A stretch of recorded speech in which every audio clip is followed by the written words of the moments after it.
Berjumpa lagi dengan Albara. Kita lanjutkan cerita kelahiran kembali Dewa Abadi tanpa nama. Jangan lupa share, like, komen dan subscribe. Kelahiran kembali Dewa Abadi tanpa nama bab 921 sampah. Mata semua orang tertuju pada Dion, seolah-olah mencoba melihat semua rahasianya. Di antara mereka, tidak ada yang lebih fokus selain kakak laki-laki Donari.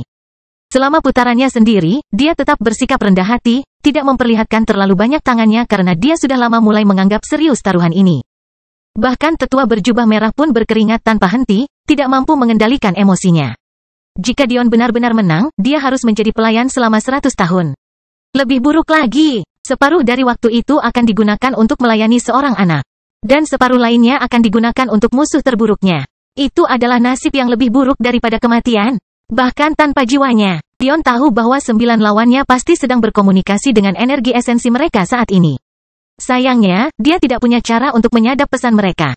Namun, dia sudah bisa menebak apa yang ingin mereka lakukan. Sejak awal, aturan telah ditetapkan bahwa pemenang suatu grup harus bertanggung jawab atas kekalahan setidaknya 3 orang lainnya.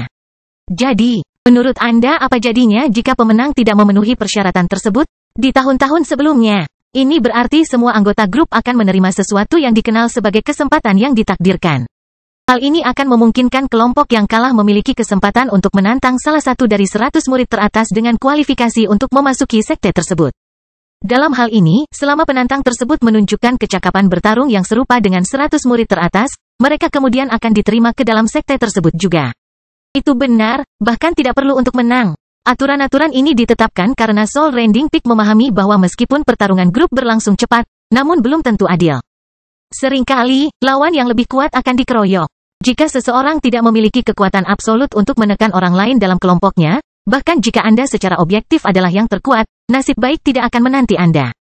Untuk mengurangi hal ini, Evangeline menerapkan aturan kebetulan yang ditakdirkan ini, dan itu juga merupakan alasan utama mengapa semua orang mencintainya meskipun dia baru saja menjadi terkenal. Kebaikan hati Evangeline telah muncul di benak banyak orang. Lagi pula, dia begitu berhati lembut sehingga meskipun dia adalah pengawas penilaian ini, dia menolak untuk tampil sampai 2 putaran pertama selesai sehingga dia tidak perlu menyaksikan impian siapapun hancur sebelum mereka bisa mencobanya. Sejujurnya, satu-satunya alasan Dion belum bergerak adalah karena dia masih tenggelam dalam pikirannya sendiri. Dia masih sangat tertarik dengan niat membunuh Donari dan tidak mau khawatir tentang skema orang yang dia rasa bisa dia kalahkan kapanpun dia mau. Meskipun dia tidak akan meremehkan mereka, itu tidak berarti dia akan berusaha sekuat tenaga. Jika dia melakukan hal seperti itu, mereka akan mati. Meski disebut niat membunuh, sejauh yang Dion sadari, itu bukanlah sejenis kemauan. Atau lebih tepatnya, itu bukanlah jenis surat wasiat yang sering digunakan. Wasiat biasanya datang dalam bentuk pemancar yang bisa langsung digunakan untuk menyerang. Ini adalah keinginan seperti api atau air yang bisa langsung dimasukkan ke dalam serangan.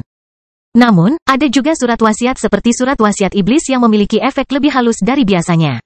Ini bisa digunakan untuk memperkuat tubuh, dan bisa juga digunakan sebagai serangan psikologis. Lalu ada niat membunuh. Cukup menarik, tidak ada keinginan membunuh atau membunuh Dao, inilah yang membuat Dion hilang dalam pikirannya. Dia merasa seperti kembali ke sekolah di mana para ahli tidak perlu menyebutkan nama yang sama seolah-olah mereka sengaja mencoba membingungkan orang-orang setelahnya. Niat membunuh lebih seperti seni bela diri daripada apapun. Dan seperti seni bela diri lainnya, seni bela diri ini bergantung pada pikiran dan tubuh, tidak lebih. Kehadiran dipupuk dengan mengendalikan pikiran. Persepsi juga dikembangkan dengan mengendalikan pikiran. Adapun niat membunuh, tidak ada bedanya. Hanya saja pendekatan terhadap masing-masingnya sangat berbeda. Pemahaman pertama Dion tentang persepsi muncul dalam labirin percobaan pertama. Hal ini memaksa pikirannya untuk bekerja dan berpikir lebih cepat dari sebelumnya untuk memecahkan masalah yang hampir mustahil. Dion memupuk persepsi bahkan sebelum dia melangkah ke dunia persilatan. Itu adalah keadaan pikiran yang dia terima dari meniru ayah dan pahlawannya, sementara juga terus-menerus menahan kehadiran ayahnya.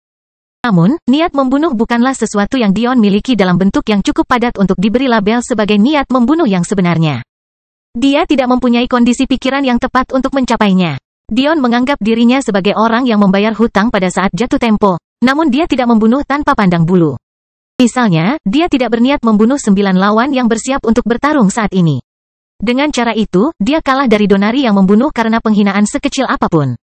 Tapi, apakah itu benar-benar cara untuk menghilangkan niat membunuh? Mengapa Dion membantai jutaan binatang selama percobaan ketiga, namun tidak menumbuhkan niat membunuh sendiri? Apakah dia benar-benar perlu memiliki keinginan untuk membunuh apapun sebelum dia bisa melakukannya? Apakah dia bahkan membutuhkan niat membunuh sejak dia hadir? Bukankah fungsinya sama? Saat itulah Dion memikirkan hal lain. Niat membunuh tampak seperti seni bela diri biasa di permukaan, tapi jika dia mengingatnya dengan benar, seni bela diri normal hanya membutuhkan tubuh. Namun niat membunuh juga sangat terkait dengan jiwa. Bagaimana jika dia tidak memupuk niat membunuh apapun setelah menyembelih semua binatang buas itu karena jiwanya tersegel? Saat Dion merasa sedang mencapai pencerahan, dia tiba-tiba merasakan hembusan angin bertiup ke arahnya. Dion segera mengalihkan perhatiannya kembali ke dunia nyata. Dia sudah berasumsi apa yang harus dilakukan lawan-lawannya agar mereka punya peluang, dan dalam keadaan normal, dia akan cenderung memberi mereka jalan menuju kesuksesan, namun peluang-peluang yang ditakdirkan itu tidak sebaik yang terlihat di permukaan. Meskipun ini merupakan berkah bagi yang kalah dalam putaran tersebut, bagi pemenangnya, ini adalah hukuman karena gagal. Jika pemenang suatu ronde gagal bertanggung jawab atas 3 kekalahan, mereka akan kehilangan kesempatan untuk menjadi murid dalam atau murid inti dan juga tidak akan bisa meninggalkan jajaran murid luar selama 10 tahun. Ini bukan perbuatan Evangeline, melainkan sebuah konsesi yang terpaksa dia buat untuk melaksanakan keinginannya untuk memberikan lebih banyak peluang bagi rakyat jelata. Meskipun dia dicintai oleh masyarakat umum, para tetua inti dari Soul Rending Peak, dia sakit mata. Dia baru menjadi sorotan publik selama sekitar 20 tahun atau lebih. Namun dia telah menjadi wakil guru, bukankah itu hanya meludahi semua pekerjaan yang telah dilakukan para tetua ke dalam sekte selama ribuan tahun kehidupan mereka? Lebih buruk lagi, dia telah meremehkan banyak dari mereka karena menolak rayuan mereka, sementara para tetua wanita hanya iri dengan penampilannya. Dengan asumsi bahwa Master Puncak Pemecah Jiwa hanya mempromosikannya karena dia cantik.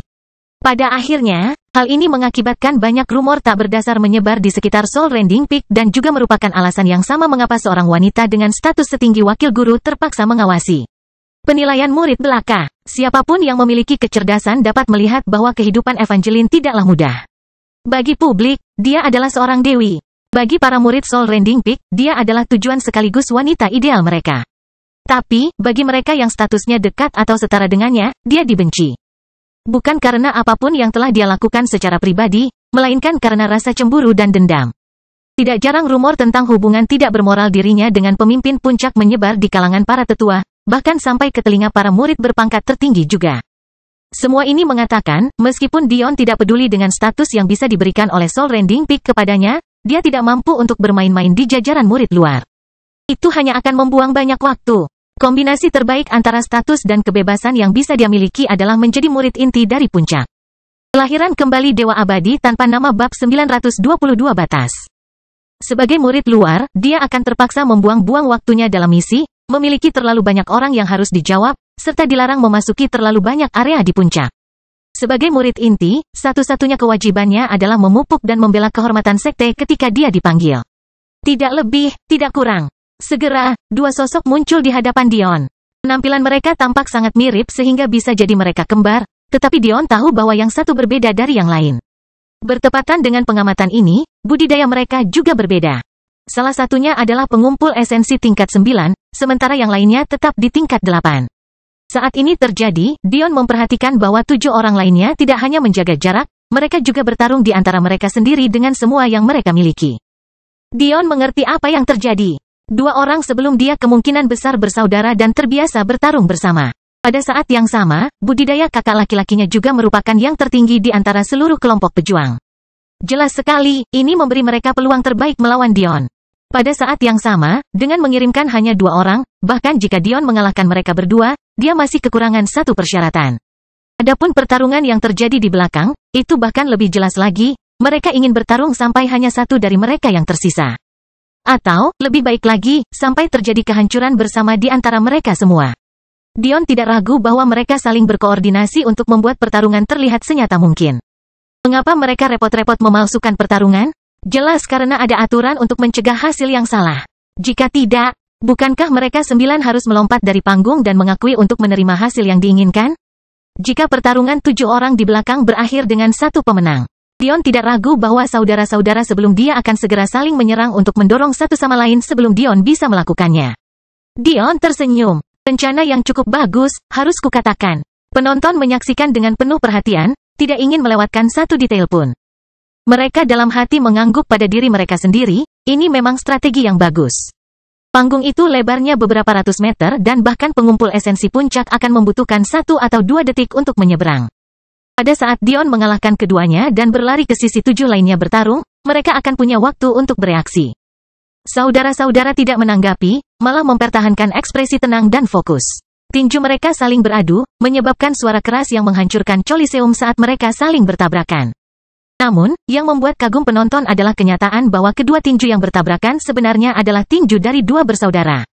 Letusan api dan air akan bermekaran dari mereka, menciptakan dua bidang keinginan yang berlawanan. Cahaya indah berwarna merah dan biru saling melilit, menutupi kedua bersaudara itu dalam lautan api dan sungai biru. Penonton tercengang. Surat wasiat tingkat 9. Melihat ini, Dion tersenyum. Dia sekali lagi dengan santai melihat pertarungan yang terjadi di kejauhan hanya untuk melihat salah satu peserta terlempar, mengurangi jumlahnya dari 7 menjadi 6. Bagi Dion, jelas peserta ini membiarkan dirinya diledakkan. Meski aktingnya cukup bagus, namun tetap saja ada kekurangannya. Karena penasaran, Dion melirik lagi ke arah hakim untuk melihat bagaimana reaksinya. Dalam keadaan normal, hakim dalam persidangan ini setidaknya adalah orang suci tingkat menengah. Bagaimana ahli seperti itu bisa tertipu oleh tindakan para pengumpul esensi? Logikanya sederhana. Bagi para Sein, pergerakan para pengumpul esensi sangatlah lambat. Meskipun bagi seorang pengumpul esensi, gerakan mereka terlihat alami. Namun bagi seorang Sein yang bisa melihat setiap gerakan kecil, itu adalah sebuah kepalsuan. Namun, di luar dugaan Dion, hakim berpura-pura seolah-olah dia tidak melihat apa-apa. Tidak perlu seorang jenius untuk mengetahui bahwa hakim ini adalah teman atau bawahan dari sesepuh berjubah emas. Jika Dion dipaksa menjadi murid luar, dia tidak hanya akan mudah untuk ditekan, bahkan membunuhnya pun tidak sepenuhnya mustahil. Sekte tidak akan peduli dengan bakat lemah seperti itu. Saat Dion dengan santai mengamati hakim yang berpura-pura tidak memperhatikan tatapannya, lawannya yang lain terlempar dari panggung. Adapun saudara-saudaranya, mereka tidak bergerak, puas menghalangi jalan Dion sambil mempersiapkan serangan mereka sendiri. Jika ada sesuatu yang keluar dari jangkauan pabrik mereka, mereka akan segera meledakkan diri dari platform. Ketika Evangeline menyadari apa yang terjadi, dia mengerutkan keningnya dalam-dalam. Namun, dia tidak bisa bertindak. Yang harus dilakukan hakim hanyalah bersikeras bahwa dia tidak melihat apapun, maka itu akan menjadi masalah Evangeline yang melampaui batasnya. Itu akan memungkinkan para tetua yang tidak menyukainya mengambil kesempatan lain untuk menekannya. Mengganggu penilaian murid tidak akan menghasilkan hukuman kecil. Kakak Donari mendengus. Apakah ini yang dianggap jenius dari Unsen Peak? Bahkan tidak bisa menangani masalah kecil seperti ini? Bahkan setelah dia berbicara, peserta lain diledakkan, meninggalkan 4 orang. Apa yang dia lakukan? Banyak orang di antara kerumunan itu mulai mengerutkan kening dan bertanya-tanya. Sekalipun dia berpikir ini tidak adil atau dia punya sedikit atau bahkan tidak ada peluang sama sekali. Bukankah sebaiknya dia setidaknya mencobanya? Dia hanya menyampaikan seluruh pidatonya tentang bagaimana mereka harus mempertaruhkan hidup mereka untuk menjadi lebih kuat. Tetapi sekarang dia dihadapkan pada kesulitan, dia tidak berani mengambil tindakan? Bukankah itu terlalu menyedihkan? Apakah dia pikir dia akan terlihat lebih keren jika dia tidak mencobanya sama sekali?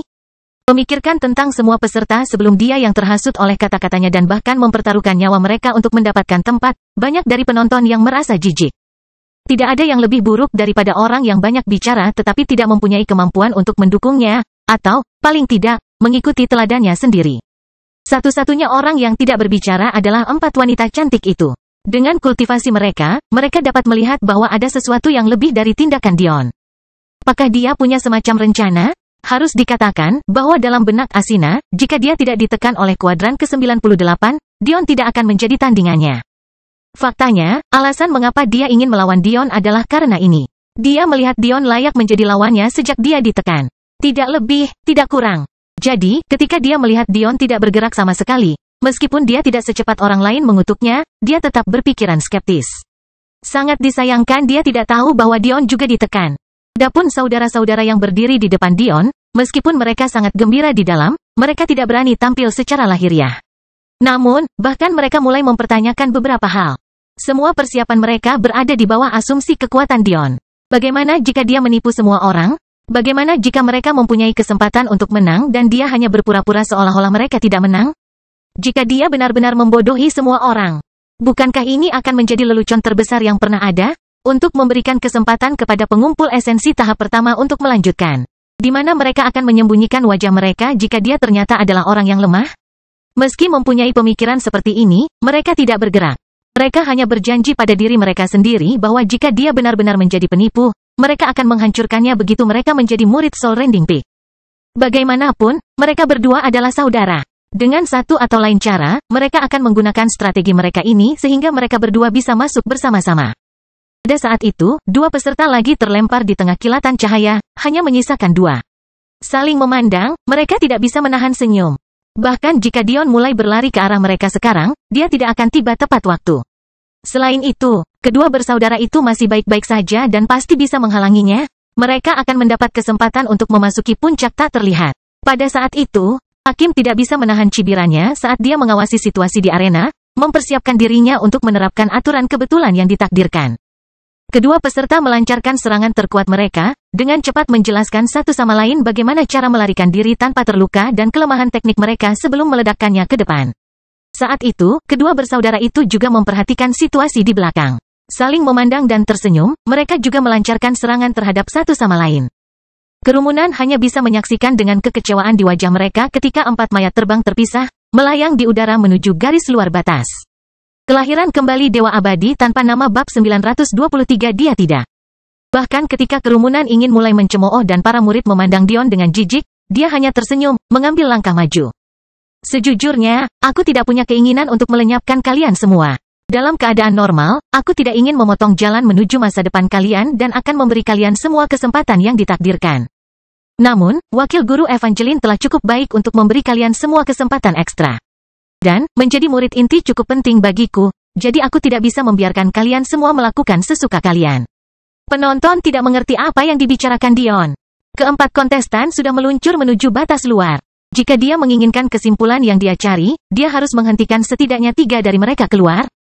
Namun, menurut pengaturan, hal itu sama sekali tidak mungkin. Kedua bersaudara sebelum Dion telah meledak dan berada ratusan meter di kedua arah Dion. Selain itu, dua orang terakhir yang telah bertarung ratusan meter jauhnya juga meledak menuju batas masing-masing, menciptakan kotak besar berisi benda-benda terbang. Untuk menghentikan mereka bertiga, tidak berlebihan jika dikatakan Dion harus menempuh jarak setidaknya 1 kilometer dalam sepersekian detik. Kecepatan seperti itu sungguh mustahil. Dion dengan santai melepas pedang besar di punggungnya, menyebabkan mata orang banyak melebar. Apakah dia akan menggunakannya? Melihat ini, si tetua mencibir. Jika Dion mengirimkan serangan jarak jauh sekarang, dia bisa mengatakan bahwa dia tidak bertanggung jawab atas kekalahan mereka karena mereka sudah terbang. Apakah dia benar-benar berpikir ini saja sudah cukup untuk mengalahkannya? Konyol sekali. Selain itu, dia hanyalah seorang pengumpul esensi. Serangan jarak jauh apa yang bisa dia gunakan secara berurutan? Pada titik ini, bahkan Lilith pun mengerutkan kening karena kecewa. Bagaimana mungkin dia tidak mengetahui niat bias Hakim saat ini? Atau apakah budidayanya sangat rendah sehingga dia tertipu oleh akting peserta lain? Si berjubah merah akhirnya menghela nafas lega sebelum tertawa terbahak-bahak. Dia tidak harus menjadi budak, bagaimana mungkin dia tidak bahagia melebihi keyakinannya? Sepertinya kamu tidak akan bisa melawannya, Asina. Roll-roll menggigit bibirnya. Apakah mereka terlalu melebih-lebihkannya? Asina menghela nafas. Di bawah tekanan ini, bahkan aku harus menggunakan lebih dari 80% kekuatanku untuk tetap menang dalam situasi ini. Selain itu, aku perlu menggunakan teknik itu. Dia menggelengkan kepalanya. Tidak masalah. Karena dia sangat lemah dan bodoh, tidak ada gunanya melawannya sejak awal. Penatua berjubah emas tersenyum puas, mencibir dalam hati. Dia memiliki kendali lebih besar atas penampilan luarnya dibandingkan Hakim, tapi dia jelas sangat senang dengan dirinya sendiri.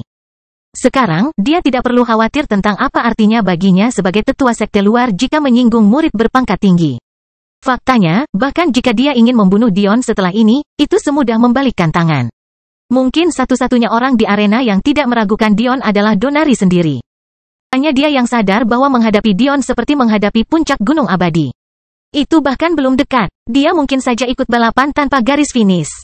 Meskipun orang lain dari puncak tak terlihat telah melihat pertempuran itu, bagaimana mereka bisa lebih yakin daripada Donari tentang kekuatan yang dimiliki Dion? Sejauh yang mereka tahu, Donari hanya terluka karena Dion memiliki harta pertahanan yang luar biasa di dadanya yang mematahkan tangan Donari ketika dia menyerang dan itulah satu-satunya alasan kemenangan itu begitu mudah. Namun, di bawah pandangan semua orang, Dion melakukan sesuatu yang tidak bisa dijelaskan. Dia melemparkan pedangnya ke udara. Pedang besar seberat 700.000 jin itu berputar di udara, mencapai ketinggian lebih dari 100 meter dalam sekejap. Sebelum ada yang menyadari apa yang terjadi, Dion telah menghilang. Dengan kecepatan yang membuat mata si cantik terbelalak, Dion berhasil sampai ke sisi pemegang api kedua bersaudara itu dalam waktu kurang dari sekejap mata. Pada saat itu, kakak laki-lakinya tersenyum puas, sama sekali tidak menyadari apa yang akan terjadi. Bahkan ketika siku Dion menghantam ke bawah dan mengenai dahinya, dia masih percaya bahwa dia sudah memiliki kemenangan. Dion bahkan tidak menunggu tubuhnya terbanting ke lantai arena, sesaat dia sudah menghilang lagi. Yang mengherankan orang-orang yang bisa mengimbanginya adalah dia sebenarnya tidak memilih individu yang paling dekat, seolah-olah dia sedang mencoba untuk pamer. Dia mengejar peserta yang paling jauh di kejauhan, mengayunkan kakinya ke bawah dan menghancurkan tulang rusuknya sebelumnya. Berjalan seolah-olah tidak terjadi apa-apa. Hakim dan tetua hanya bisa menyaksikan dengan kaget ketika tubuh Dion melayang seolah-olah terbuat dari angin itu sendiri. Dalam sekejap, Dion telah mengirimkan 4 serangan dan kembali ke posisi semula. Dengan santai menangkap pedang besarnya dan meletakkannya di punggungnya lagi saat dentuman keras dari 4 tubuh lumpuh menghantam lantai arena. Penonton yang lebih lemah tidak tahu apa yang terjadi. Bagi mereka, Dion telah melemparkan pedangnya dan menangkapnya sebelum ledakan keras terdengar di seluruh Coliseum. Apa yang sebenarnya terjadi? Hanya pada saat itulah dibak mereda, memungkinkan semua orang untuk melihat. Di sana, di ujung arena, hanya beberapa sentimeter dari batas lapangan, 4 mayat tak sadarkan diri dan berlumuran darah di setiap sudut platform. Dion sambil tersenyum menatap Hakim. Sepertinya aku menangkan. Semua orang berdiri di tempatnya. Apakah kecepatan ini dapat dihasilkan oleh seorang pengumpul esensi? Apakah kecepatan ini bisa dihasilkan oleh seorang Sein? Mereka yang memiliki pukulan lebih rendah tidak memiliki cara untuk membedakan kecepatan tingkat pukulan yang dipuji tersebut. Bahkan sang hakim, yang juga seorang suci, tercengang. Dia sangat yakin dia tidak memiliki kecepatan seperti itu. Dion sengaja melakukan ini. Dia hanya memberitahu hakim bahwa dia bukan tandingannya. Jika dia terus melakukan trik curang dan menggunakan taktik curang, Dion akan membuatnya menderita. Polos dan sederhana. Hakim ini hanyalah seorang santo kelas 6, persyaratan ambang batas terendah untuk mencapai kesucian. Ini berarti dia hanya berhasil mengisi 63 dari 108 meridian, sesuai dengan puncak pengumpulan esensi tahap ke-7, sebelum dia dengan paksa naik dari tahap pengumpulan esensi. Sebelum Dion, dia bahkan lebih lemah dari beberapa pengumpul esensi tingkat puncak, dan dia ingin memamerkan dan mencibir di hadapannya. Dia pikir dia siapa? Saat hakim hendak berbicara, kehadiran Dion menghampiri dirinya. Hanya sesaat, namun cukup membuat keringat dingin membasahi seluruh punggung hakim. Pada saat itu, dia melepaskan semua pemikirannya untuk berargumentasi bahwa Dion telah memanfaatkan pekerjaan orang lain untuk menang. Betapa menggelikannya, dia bahkan tidak bisa menghadapi Dion sendiri, namun dia ingin memotong menuju masa depan. Hanya ada satu alasan mengapa mereka dipertahankan sebagai hakim. Mereka berasal dari keluarga yang mengizinkan mereka masuk melalui surat rekomendasi. Kalau tidak, mereka tidak akan pernah bisa masuk ke sekte itu karena kemampuan mereka sendiri. Tidak ada kekurangan karakter seperti hakim ini di Soul Rending Peak, tetapi mereka semua adalah murid sekte luar, dan hanya sedikit yang berhasil menjadi murid dalam. Murid inti tidak memiliki masalah korupsi seperti itu. Atau, lebih tepatnya, masalah korupsi mereka tidak begitu jelas. Dion Jafari menang. Hakim dalam perjalanan menuju kesimpulan, bahkan tidak bisa menyaksikan Dion dengan santai turun dari panggung. Banyak yang masih memproses apa yang baru saja mereka lihat. Bahkan mereka yang mampu menyaksikan tindakan Dion pun benar-benar bingung. Mereka tahu tubuhnya kuat, tapi apakah benar sampai sejauh ini? Dia tidak menggunakan surat wasiat apapun. Roll berbisik. Dia tidak dapat membayangkan mencapai kecepatan itu tanpa menggunakan teknik atau, paling tidak, keinginan berdasarkan kecepatan. Namun, dia baru saja menyaksikannya. Kelahiran kembali Dewa Abadi tanpa nama bab 924 upaya. Mata Asina sekali lagi bersinar, semangat juangnya berkobar. Menurutmu mengapa dia melemparkan pedangnya terlebih dahulu? Apakah itu untuk pamer, atau apakah itu memiliki tujuan lain? Aku tidak tahu. Apakah pedangnya berat? Kenapa aku tidak tahu seberapa beratnya? Lilith mengerutkan kening, juga tidak bisa mengerti. Seharusnya, itu adalah pedang tingkat praktisi. Bagaimana bisa pedang itu cukup berat untuk mempengaruhi seseorang yang mampu mencapai kecepatan seperti itu? Itu tidak masuk akal Dion, tentu saja. Hanya tersenyum seolah semua ini tidak ada hubungannya dengan dia. Dulu ketika Dion pertama kali menggunakan pedang ini sebagai senjata utamanya. Dia telah menempatkan susunan penyembunyian untuk menyembunyikan auranya sebagai senjata tingkat transenden, untuk alasan yang jelas. Namun, masalahnya adalah susunan penyembunyian ini tidak sempurna karena berbagai alasan. Pertama, jiwa Dion disegel dan dia terpaksa menggunakan batu aurora sebagai gantinya. Tak perlu dikatakan lagi bahwa tingkat presisi dan kontrol Dion turun drastis karena hal ini, belum lagi fakta bahwa tingkat susunan yang dapat ia buat juga menurun drastis. Karena alasan ini, Dion biasanya hanya menggunakan batu aurora miliknya untuk memanipulasi formasi dan susunan yang sudah dibuat karena ini jauh lebih mudah dan tidak memberatkan. Namun, dengan masalah tersebut berarti susunan penyembunyian yang dia tempatkan pada pedangnya memiliki banyak masalah yang mencolok. Misalnya, tidak bisa menyembunyikan bobotnya dari pengintaian. Siapapun yang memiliki setengah otak akan memahami bahwa senjata tingkat praktisi tidak boleh berbobot ratusan ribu jin. Tetapi menyembunyikan sesuatu dari mereka yang memiliki indera cukup tinggi untuk melihatnya memerlukan susunan tipe spasial yang sangat kompleks yang tidak dimiliki Dion. Kemampuan menciptakan untuk dirinya sendiri dalam kondisi ini. Mengetahui hal ini, Dion menggunakan metode penyembunyian yang paling kasar, perban. Dia kemudian dengan cerdik menggunakan penyamaran itu untuk menggambarkan dirinya sebagai ahli senjata, membuat beban yang tidak bisa dia sembunyikan dengan mudah dijelaskan. Tapi sekarang, Dion melakukan sesuatu yang sangat berbeda. Dengan bantuan Clara, Dion mampu menyembunyikan berat senjatanya, jadi sekarang sepertinya senjata itu benar-benar senjata tingkat praktisi. Selain Dion sendiri, tentu saja tidak ada orang lain yang tidak menggunakan pedangnya yang bisa merasakan beratnya. Bahkan jika mereka bentrok dengannya, beban ekstra tampaknya menjadi kekuatan Dion sendiri. Sekarang, penyembunyian ahli ini bahkan membingungkan Grandmaster formasi tahap 10 di Asina, yang tidak bisa melihatnya sama sekali. Bagaimanapun, itu adalah susunan yang digambar oleh Master tingkat Komet tahap 2 di Clara. Inilah sebabnya Dion memutuskan untuk sengaja tampil mencolok. Sekarang semua taktiknya akan terlihat seperti pamer, bukannya dipikirkan dengan matang, dengan mudah menjelaskan lemparan pedangnya ke udara. Meski begitu, tidak ada jenis penyembunyian yang benar-benar sempurna. Pikiran Lilith sudah mulai tertarik pada rahasia Dion, dan itu mungkin bukan pertanda baik baginya. Dia memang menggunakan suatu teknik. Lilith diam-diam bergumam pada dirinya sendiri. Tapi teknik apa yang bisa memperkuat tubuh hingga ketinggian seperti itu dengan sedikit serangan balik?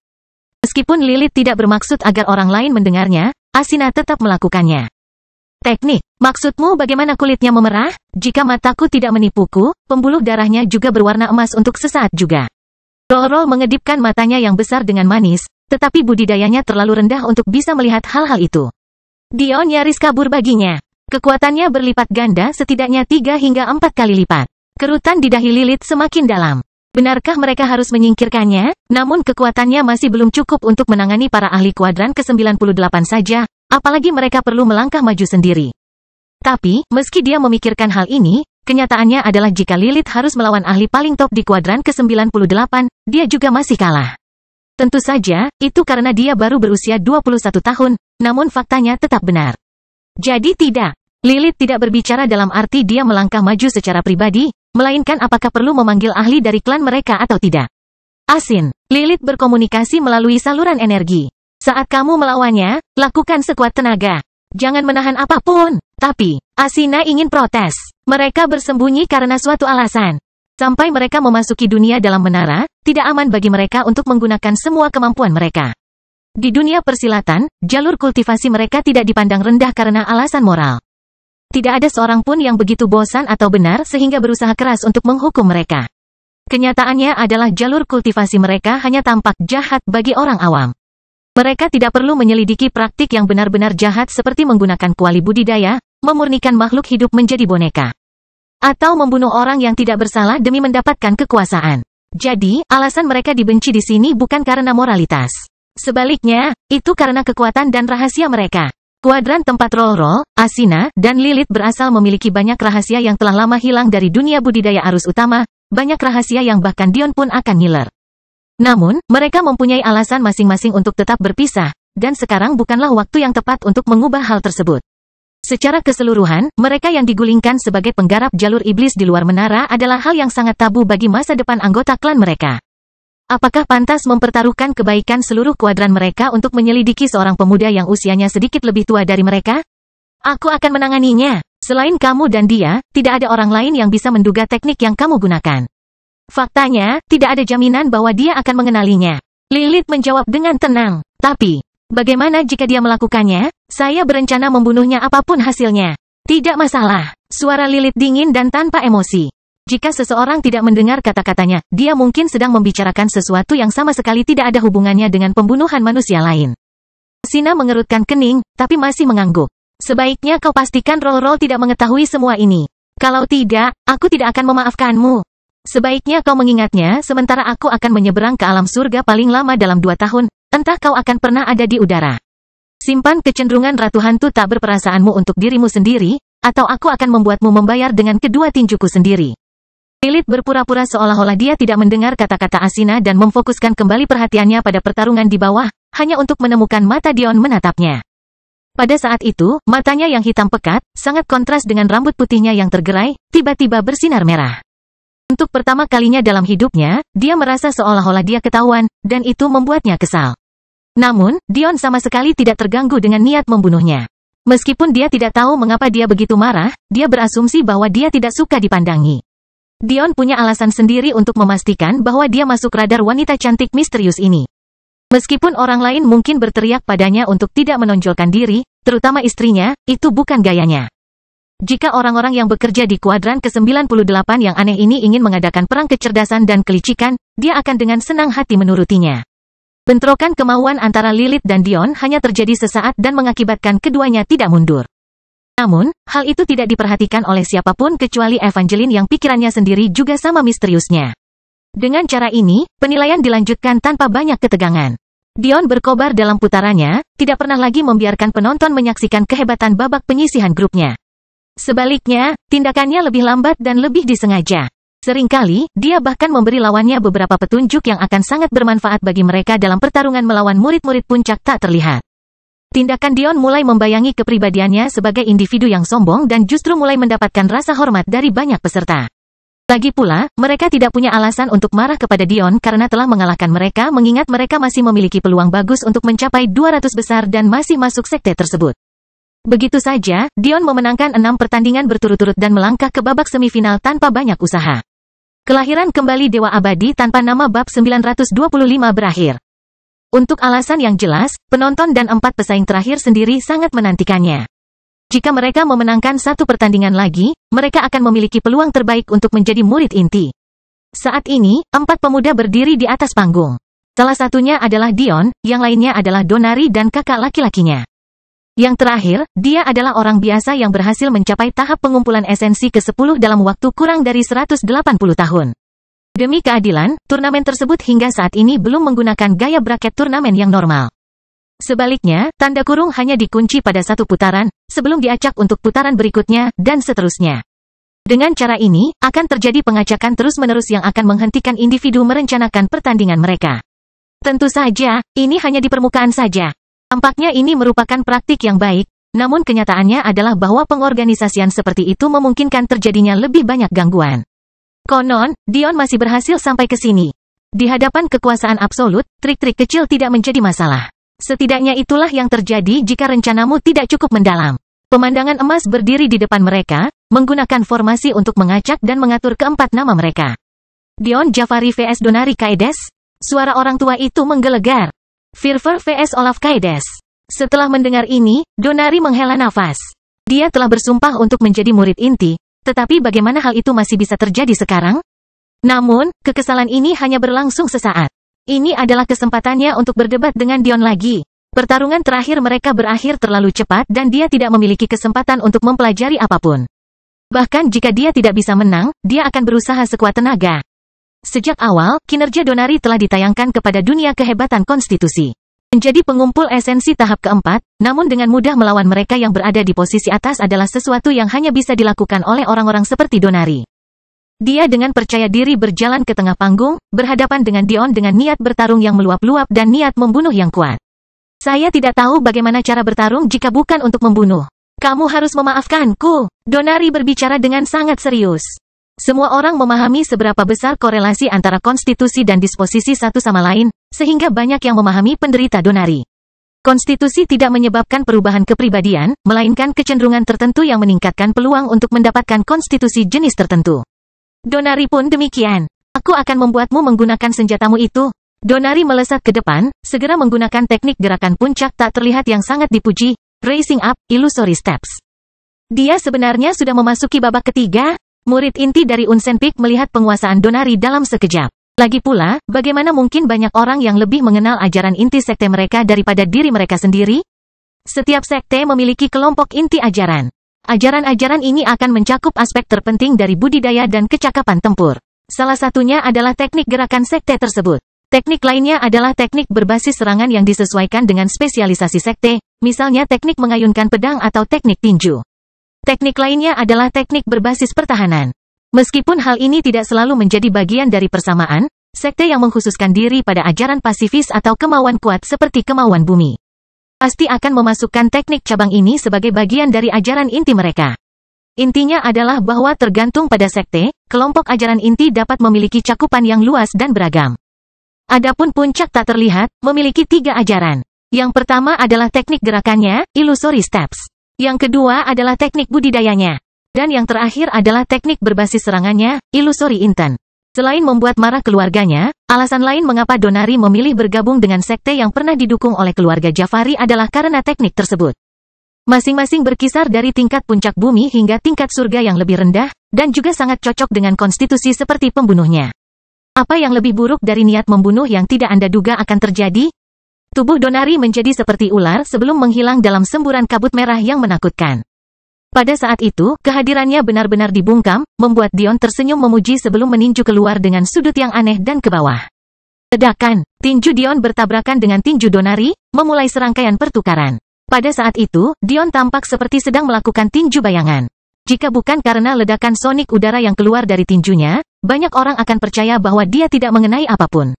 Penonton terpesona. Tanpa gangguan karena harus memperhatikan pergerakan dua petarung, mereka bisa sepenuhnya fokus pada bentuk dan respon Dion. Hanya pada saat itulah mereka benar-benar memahami perbedaan antara mereka dan seorang ahli sejati. Kontrol dan bentuk tubuh Dion hampir tiada bandingannya, seolah-olah tidak ada gerakannya yang sia-sia sedikit pun. Tentu saja, ini hanya dari sudut pandang seseorang dengan kultivasi yang lebih rendah, tetapi intinya tetap ada. Tanpa kemauan atau teknik apapun, pukulan Dion tetap ketat dan efisien, membalas serangan yang datang dengan sedikit usaha. Seolah-olah Donari sama sekali tidak terlihat. Dion menggelengkan kepalanya, sayang sekali jiwamu lumpuh. Dengan segenap jiwa, aku bertanya-tanya seberapa kuat dirimu nantinya. Mendengar perkataan tersebut, amarah Donari membumbung tinggi. Pada saat itu, tepukan tangan yang menggelegar semakin intensif, mendorong darah yang menetes ke tanah dengan ritme yang tak henti-hentinya. Meskipun banyak yang mengira itu mungkin milik Dion, mereka memilikinya yang lebih tajam. Itu berasal dari darah tangan Donari sendiri. Dion menamparkan tangannya ke samping, melangkah maju menuju sasaran yang tampaknya tidak terlihat dan membanting telapak tangannya ke depan. Jerman teredam terdengar, sebelum semburan darah keluar ke udara. Pada saat itu, tembakan udara melesat melintasi arena dengan sangat ganas hingga ubin arena di bawahnya mulai retak. Ledakan, yang mengejutkan semua orang, tubuh Donari tiba-tiba muncul, meluncur ke bawah dinding kolosem. Masih ada niat bertarung yang jelas di matanya, tapi dia sudah terlempar dari arena. Takdirnya untuk menjadi murid inti telah berakhir, untuk saat ini. Kelahiran kembali Dewa Abadi tanpa nama bab 926 tidak penting. Dion berjalan mendekat untuk membantu Donari berdiri, mendesah dalam hati. Meskipun ajaran inti puncak tak terlihat tidak cukup untuk membuatnya iri, dia menyesali sesuatu yang sama sekali berbeda. Setelah sekte rusa surgawi diserang, perpustakaannya digeledah dan ajaran intinya dicuri. Lagi pula, jika sekte Eklis Jalur Iblis didirikan berdasarkan ajaran inti yang melampaui tingkat dewa, bagaimana mungkin sekte nomor 1 sebelumnya tidak memiliki ajaran berkaliber seperti itu? Sayangnya, semuanya sudah hilang. Lebih buruk lagi, ingatan Guru Dion tidak memiliki ajaran seperti itu di dalamnya. Adapun alasannya, Guru Dion adalah binatang penjaga sekte mereka, sedangkan ajaran inti ditujukan untuk manusia. Mengapa dia mengetahui hal-hal tersebut? Berbeda dengan adik laki-laki Dion, Zaire, Tuan Dion tidak mengikuti jalan binatang dan manusia, dia hanya mengikuti jalan binatang. Kabar baiknya adalah hal ini tidak terjadi pada semua ajaran inti mereka. Menjadi sekte yang berpusat pada jiwa, Guru Dion telah mempelajari secara menyeluruh ajaran inti yang berkaitan dengan teori alkimia susunan. Namun kebenaran ini membuat Dion bertanya-tanya. Teknik budidaya jiwanya saat ini, Solren, sudah menjadi teknik tingkat dewa puncak. Mungkinkah sekte rusa surgawinya memiliki sekte yang lebih baik? Gagasan itu benar-benar membingungkan. Budidaya jiwa Dion sudah berjalan dengan kecepatan sangat tinggi. Bahkan istri-istrinya yang tidak memiliki bakat jiwa yang baik pun berkultivasi dengan kecepatan yang tak terbayangkan. Tentu saja, itu juga karena Dion berkultivasi ganda dengan mereka, tetapi budidaya ganda saja tidak dapat menjelaskan semuanya. Selain itu, meskipun Dion ingin tahu apa yang terjadi dengan ajaran inti sektenya, dia bahkan tidak tahu harus mulai mencarinya dari mana, jadi dia hanya bisa membiarkannya. Setidaknya untuk saat ini, teknik tingkat dewa sudah lebih dari cukup untuk membuatnya sibuk. Dia tidak akan mencapai hambatan dalam budidaya mereka untuk waktu yang lama. Donari meraih tangan Dion dan berdiri. Meski niat bertarung masih terpancar di matanya, dia menenangkan dirinya. Dia biasanya merasa sangat sulit mengendalikan niat membunuhnya, tapi entah kenapa dia bisa melakukannya dengan mudah di depan Dion. Ini bukanlah efek yang bahkan dimiliki oleh makhluk surgawi puncak terhadap dirinya, jadi dia merasa sulit untuk percaya bahwa seorang pria berusia 32 tahun bisa melakukan ini padanya. Namun, dia tidak punya waktu untuk memikirkannya. Segera setelah pertarungan mereka berakhir, penonton sudah menantikan pertarungan antara Olaf dan Firfir. Untuk alasan yang jelas, makna di balik pertempuran ini jauh lebih dalam. Meskipun Dion secara teknis adalah orang biasa, orang banyak tidak mengetahuinya. Bagi mereka, ia lahir dari keluarga Jafari sehingga memiliki status setara dengan Donari dan kakak laki-lakinya.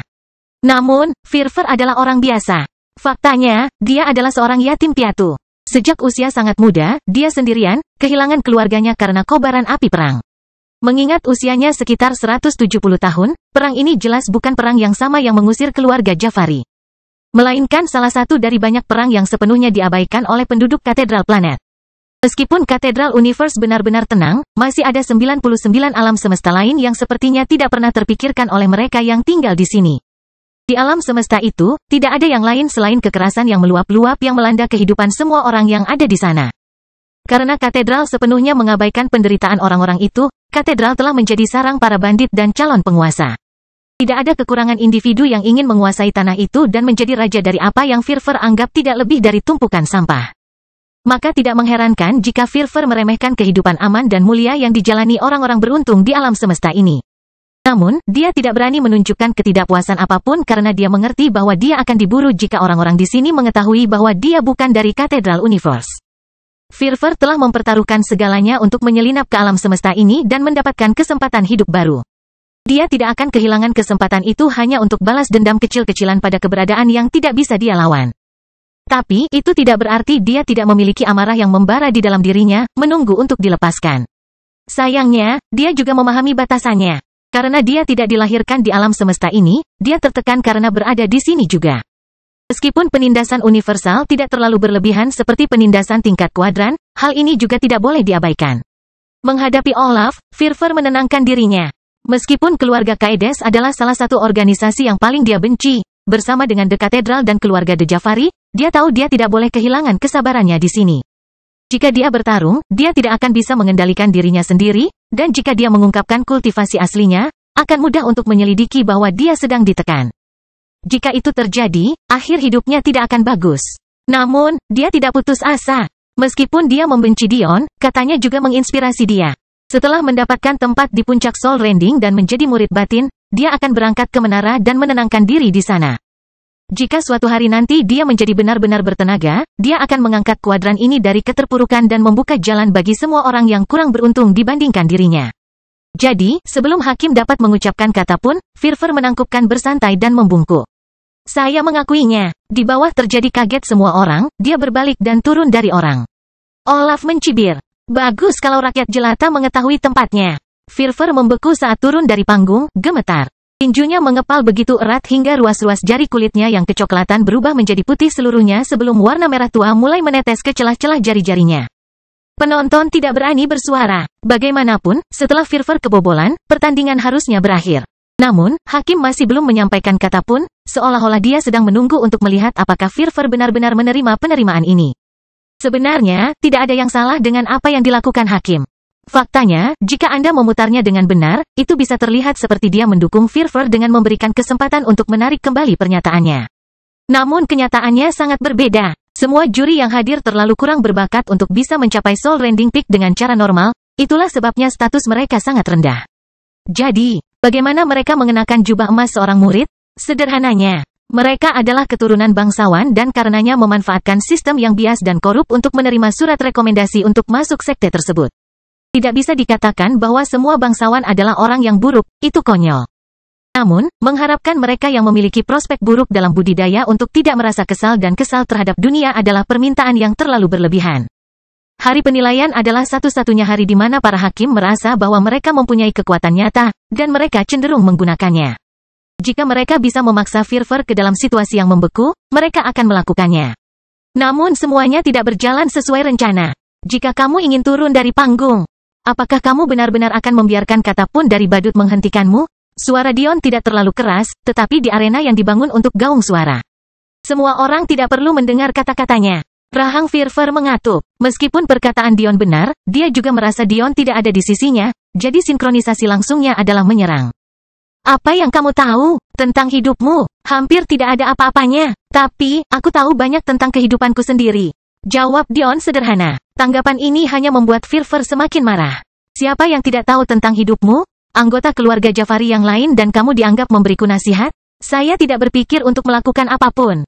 Tapi, perbedaan antara saya dan Anda adalah saya tidak membuat asumsi tentang keadaan orang lain, saya hanya mencoba memahaminya. Keluargaku terpaksa mengungsi ke kuadran yang jauh lebih kuat. Lokasi keberadaan mulia seperti apa yang aku miliki? Bahkan jika keluargaku tetap mempertahankan kehebatannya, aku sudah membayangkan bahwa ibuku adalah orang biasa. Apakah kamu percaya bahwa ini akan menerima perlakuan yang baik di keluarga bangsawan? Saya tidak bermaksud mengatakan bahwa keadaan saya lebih buruk daripada keadaan Anda. Tetapi akan lebih bijaksana jika saya tidak berasumsi apapun tentang saya.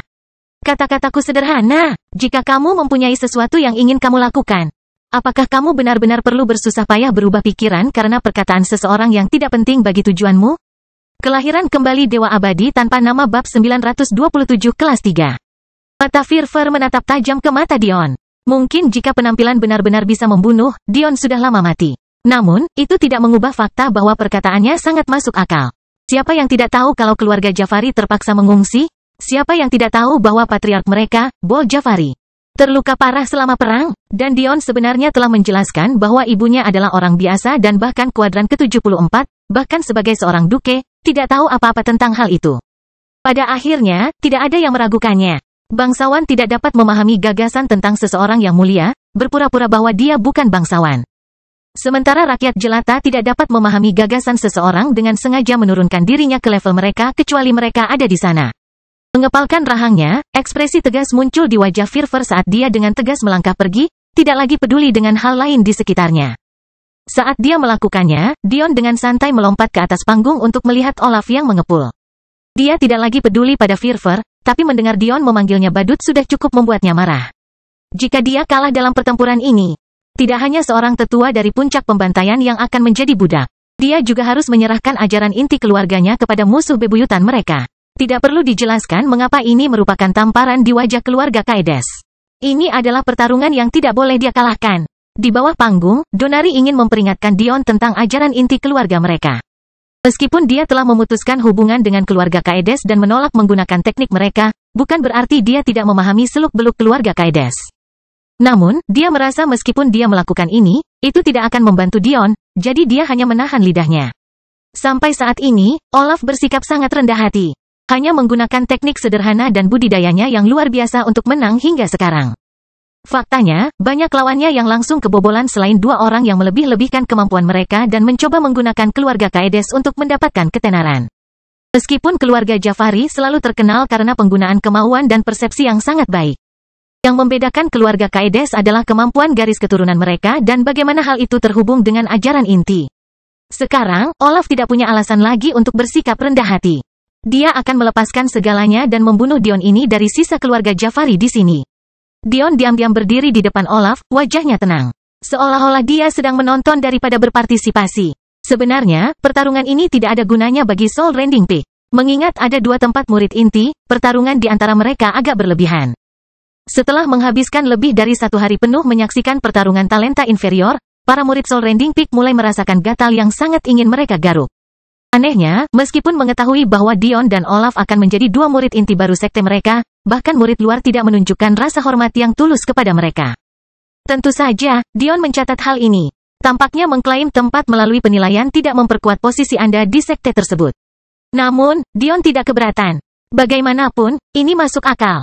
Penilaian tersebut dilakukan relatif sering, bahkan setiap 2 tahun sekali. Dengan kecepatan seperti ini, bukankah sekte tersebut akan diserbu oleh murid inti? Sekte terhormat macam apa yang memiliki begitu banyak murid inti? Bukan berarti angka itu penting. Namun, hal-hal ini perlu ditempatkan dalam konteksnya. Murid inti menerima sumber daya dan bimbingan terbanyak yang harus diberikan oleh sebuah sekte. Selain itu, mereka juga dipandang sebagai pilar masa depan sekte tersebut dan mereka semua dimaksudkan sebagai talenta yang hanya terlihat sekali dalam 1 abad, jika tidak sekali dalam 1 milenium. Setidaknya, hal ini harus berlaku dalam konteks kuadran ke-98. Jika Soul Rending Peak benar-benar menerima 1 murid inti setiap 2 tahun, sepanjang sejarahnya yang panjang, saat ini ia akan memiliki puluhan ribu murid inti. Gagasan memiliki begitu banyak talenta benar-benar konyol dan tidak masuk akal. Kenyataannya adalah jika bukan karena perubahan peraturan, termasuk perdebatan sebelum penerimaan, tidak akan ada murid di sini yang menonton lelucon ini sama sekali. Sayangnya, merekalah yang terpilih untuk mengemban tugas tanpa pamrih ini. Adapun bagaimana Soul Rending Peak mengurangi jumlah murid yang diterima, Dion tidak tahu. Tapi, itu tidak menjadi masalah baginya. Dengan kepribadiannya, akankah dia benar-benar berpikir bahwa ada sesuatu yang dapat dilakukan oleh para murid inti ini tetapi dia tidak dapat melakukannya? Melihat Dion terganggu oleh pikirannya seperti ini. Bahkan mengamati sekelilingnya seolah-olah dia tidak akan bertarung dalam pertempuran yang sulit, tidak mengherankan jika kakak laki-laki Donari marah. Namun, selama ini, dia tidak menunjukkan satupun perubahan ekspresi. Setelah ditekan oleh adik laki-lakinya sendiri selama bertahun-tahun. Apakah dia benar-benar akan membiarkan beberapa anggota keluarga Jafari melakukan hal yang sama? Sebelum Donari lahir, Olaf adalah anggota keluarga Kaedes yang paling berbakat selama berabad-abad. Seperti yang diharapkan dengan bakat seperti itu, selama 40 tahun atau lebih antara kelahirannya dan Donari, dia menjalani kehidupan yang dimanjakan. Selalu dilindungi oleh ayahnya, dicintai oleh para tetua keluarganya, dan semuanya dijamin akan mewarisi keluarga di masa depan. Namun, saat itulah ayahnya mengambil selir. Dia tidak hanya menolak memberitahu keluarganya tentang asal-usul-usulnya. Dia juga memperlakukannya seolah-olah dia lebih merupakan istri pertamanya daripada istri aslinya. Menjadi putra ibu negara keluarga Kaedes, hal ini membuat Olaf berkubang dalam kebencian. Dia tidak bisa memahami tindakan ayahnya, namun dia hanya bisa menunggu hari di mana selir ini akan melahirkan. Sepanjang waktu itu, dia menghibur dirinya sendiri dengan mengatakan bahwa tidak mungkin saudara barunya menjadi lebih penting bagi keluarga daripada dirinya sendiri. Lagi pula, dia sangat berbakat, apa kemungkinannya? Selama anak ini terlahir biasa-biasa saja, pikiran ayahnya akan berubah dan mulai mencintainya lagi. Namun, untuk pertama kalinya dalam hidup Olaf, dia menghadapi kenyataan di mana segalanya tidak berada dalam kendalinya. Status bangsawannya tidak lagi berarti apa-apa di hadapan seorang adik laki-laki yang melampaui dirinya dalam segala hal. Segera setelah itu, semua perhatian, pujian, dan bakti yang diterima Olaf sepenuhnya dialihkan kepada adik laki-lakinya. Dan mungkin bagian terburuknya, adik laki-laki yang sama telah melewati semua itu, namun keluarganya masih belum menyerah. Ini adalah kesempatan Olaf, mengalahkan pria yang diakui adiknya sebagai yang terbaik. Bukankah itu merupakan pembelajaran telak bagi keluarganya? Bukankah dia akhirnya bisa menunjukkan kepada mereka betapa salahnya mereka? Aku sudah lama menunggu saat seperti ini. Olaf mencibir, mengeluarkan kabut hitam pekat yang sekelilingnya melihat semua orang yang menyaksikan pemandangan itu. Tiba-tiba, kabut menipis, menutupi seluruh arena dengan warna abu-abu bening. Jelas sekali bahwa ini adalah teknik puncak surga yang dipuji. Apalagi para Sein pun merasakan indera mereka dimanipulasi karena pengaruhnya. Tiba-tiba terasa seolah-olah naik dan turun naik. Seolah-olah kiri adalah kanan dan kanan adalah kiri. Dan itu hanya untuk penonton. Tak satu pun dari mereka yang bisa membayangkan bagaimana rasanya Dion. Namun, segera setelah itu, sesuatu yang lebih mengejutkan terjadi. Suara berderak bergema dari tubuh Olaf seolah ada sesuatu yang terlepas. Sesaat setelahnya, ledakan energi suci yang kuat keluar dari tubuhnya, meningkatkan efektivitas teknik tersebut ke tingkat yang lebih tinggi. Mereka yang memiliki pemikiran yang lebih lemah segera pingsan karena pusing, tidak mampu menghentikan perasaan kepala mereka yang meledak dari dalam keluar. Hanya pada saat itulah semua orang mengerti bahwa mereka telah meremehkan bakat Olaf. Dia telah melangkah menjadi orang suci sebagai ahli kelas 3. Dion tidak bereaksi banyak terhadap ledakan Olaf. Dia hanya menertawakan kenyataan bahwa dia memberikan waktu sebanyak itu kepada Olaf untuk bersiap tanpa mengatakan apapun tentang memulai pertandingan. Apakah ini benar-benar cara mereka memutuskan untuk melakukan sesuatu? Dalam pertarungan normal, adakah yang punya waktu sebanyak ini untuk mengerahkan tekniknya? Meski cukup bagus, namun jelas ada kekurangannya. Tidak ada yang akan membiarkan siapapun melancarkan serangan mereka seperti ini. Selain itu semua, otoritas budidaya juga tidak mudah dihilangkan. Kelahiran kembali Dewa Abadi tanpa nama bab 928 Wakil Guru. Awalnya, Olaf tidak ingin mengikuti kultivasi kesuciannya untuk meremehkan orang-orang di sekitarnya dan menyelesaikan penilaian dengan mudah. Namun, tidak seperti orang lain, dia mengetahui rahasia informasi pribadi. Menurut Evangeline, perubahan peraturan seharusnya menjadi kejutan bagi semua orang. Tapi apakah benar-benar mengejutkan bahwa semua orang yang dibicarakannya tidak termasuk mereka yang berstatus setinggi Olaf? Seminggu sebelum hari ini, Olaf sudah mengetahui perubahan peraturan tersebut. Namun, dia tidak percaya diri. Di hadapan murid inti, apa maksud dari budidaya orang suci? Jadi, rencananya adalah memalsukan budidayanya, sehingga menurunkan persyaratan evaluasi. Lagi pula, jika dia adalah orang suci yang menyamar sebagai seorang pengumpul esensi, dia akan memiliki kemahiran yang jauh melebihi batas normal seorang pengumpul esensi. Jika dia bisa melakukan itu, maka dia akan terkesan dan perjalanannya untuk menjadi murid inti akan jauh lebih mudah. Belum lagi fakta bahwa melewati ujian beberapa bulan dari sekarang, ujian yang sama yang akan menentukan apakah dia berhak untuk tetap menjadi murid inti, juga akan jauh lebih mudah. Namun, Dion telah menggagalkan semua rencana tersebut. Cukuplah untuk mengatakan bahwa dia kesal. Untuk menyegel budidayanya dengan cara yang tidak akan terdeteksi bahkan oleh para hakim dan tetua adalah suatu prestasi besar, belum lagi fakta bahwa hal itu membutuhkan biaya yang sangat besar. Namun, dia bahkan tidak mendapatkan apa yang dia butuhkan darinya. Dapat dikatakan bahwa ini adalah investasi yang sia-sia secara besar-besaran. Tapi, itu masih lebih baik daripada kehilangan teknik keluarganya. Jika itu terjadi, dia tidak akan memiliki kesempatan untuk mendapatkan rahmat baik dari keluarganya lagi. Melihat perubahan mendadak ini, baru sekarang para murid Soul Rending Peak mulai menganggap serius Olaf. Menjadi orang suci pasti memberimu hak untuk menjadi murid luar. Faktanya, mengingat dia adalah pengumpul esensi tahap 10 pertama, menjadi orang suci kelas 3 sudah pasti cukup untuk tetap menjadi murid batin, meskipun peringkatnya berada di peringkat terbawah. Tapi, mengingat mereka adalah murid-murid yang dipilih untuk datang kali ini, bukankah peringkat mereka semua juga berada di peringkat terbawah? Bisakah kita mulai? Hakim. Dion memandang ke arah hakim berjubah emas. Meskipun dia tidak banyak bicara, kata-katanya mengungkapkan dengan tepat apa yang sedang terjadi. Yang lebih parahnya adalah hakim tidak bisa mengendalikan matanya dan tanpa sengaja menatap ke arah Olaf seolah meminta konfirmasi. Pertempuran antara Dion Jafari dan Olaf Kaedes dimulai. Saat kata-kata ini diucapkan, tubuh Olaf menghilang ke dalam kabut. Tapi, jelas bahwa teknik ini jauh melampaui langkah ilusi puncak tak terlihat. Bahkan Dion kesulitan menemukannya karena dia harus terus-menerus menyesuaikan diri dengan aturan arah yang berubah dengan cepat. Tampaknya Olaf bisa mengubah aturan pergerakan kapanpun dia mau. Dion tiba-tiba merasa seperti kembali ke formasi yang melindungi makam Elvin, hanya saja kali ini, itu semua hanya ada dalam pikirannya dan bukannya kenyataan. Jika jiwa Dion tidak terkunci, menangani hal ini semudah membalikkan tangan. Tetapi sayangnya, kelemahan terbesar dari penggarap tubuh adalah serangan terhadap pikiran. Setiap jalur kultivasi memiliki kelebihan dan kekurangannya masing-masing. Melihat Dion tidak segera menemukannya seperti yang terjadi pada Donari, tawa Olaf menggema di seluruh arena. Perhatikan baik-baik adik, biarkan kakak menunjukkan kepadamu bahwa yang lahir dari pelacur tidak akan pernah setara dengan kelahiran bangsawan sejati. Tiba-tiba, ekspresi acuh tak acuh Dion membeku menjadi tatapan sedingin es. Apa katamu? Kamu dengar pada saat itu, suatu kehadiran yang dipenuhi aura jahat menyala-nyala. Tidak ada satu orang pun di Coliseum yang tidak terpengaruh. Seolah-olah kematian mereka sudah dekat. Olaf membeku di tengah pidatonya, tidak mampu berbicara dengan jelas. Tekniknya hancur total, menyebarkan kabut abu-abu tipis dalam sekejap dan menyebabkan dia jatuh ke tanah sambil menggigil. Dion berjalan mendekat, wajahnya benar-benar tanpa ekspresi. Dengan satu gerakan cepat, dia menarik leher Olaf. Dalam keheningan arena, suara-suara aneh dari tetesan air tiba-tiba terdengar. Awalnya ada kebingungan. Tapi itu hanya terjadi sebelum mata semua orang terbelalak melihat genangan kuning, mengeluarkan bau tajam menyebar di depan kakinya yang menjuntai. Hakim benar-benar bingung. Olaf tidak bisa menyerah karena tenggorokannya dijepit, tapi jika dia membiarkan salah satu anggota keluarga Kaedes mati, tempatnya di kuadran ke-98 akan hilang selamanya. Dion sebaiknya kamu diam saja. Tatapan Dion tajam beralih ke arah hakim, menyebabkan dia terjatuh saat kehadiran yang terfokus pada Olaf membelok ke arahnya. Mata Olaf panik. Ada begitu banyak hal yang ingin dia katakan. Dia ingin mengancam Dion dengan kekuatan keluarganya. Dia ingin mengingatkan Dion bahwa ada ratusan anggota keluarga Kaedes di dalam Soul Rending Peak, jauh lebih kuat dari dia. Dia bahkan ingin mengemis untuk nyawanya. Tapi, dari awal sampai akhir, dia tidak bisa mengucapkan sepatah kata pun. Dia hanya bisa membiarkan dirinya diangkat, tergantung dengan hidupnya yang akan segera berakhir.